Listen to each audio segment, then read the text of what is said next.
Turning to Asia now, North Korea is telling its citizens to show greater loyalty to dictator Kim Jong Un 10 years after he took control of the nuclear-armed country.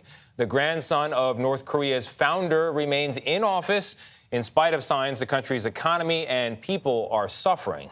Elizabeth Palmer is across the DMZ in Seoul, South Korea, watching the anniversary of Kim's rise to power. As Kim Jong Un walked with the car carrying the coffin of his father, North Korea's former dictator Kim Jong Il, the displays of public grief would have reminded him he had big shoes to fill. But a decade on, he's done it. These unforgettable pictures, released in 2019, show a man in charge, not only of his horse, but of his country. Ryu Han-woo was a senior North Korean diplomat who defected 2 years ago. How solid is Kim Jong Un's grip on power? He has absolute power, Ryu told me.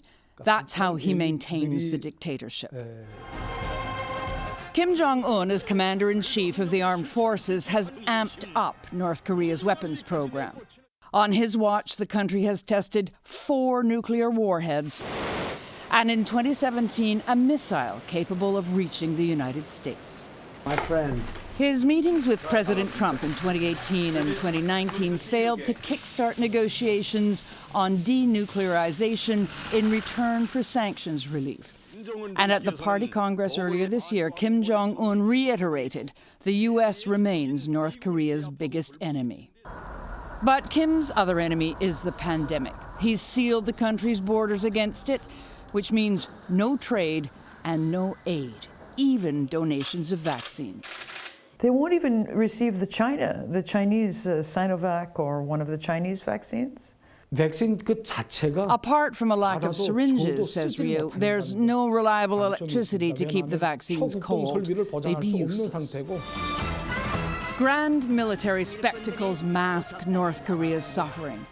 No one knows how badly COVID has hit, but reliable reports say people this winter are going hungry.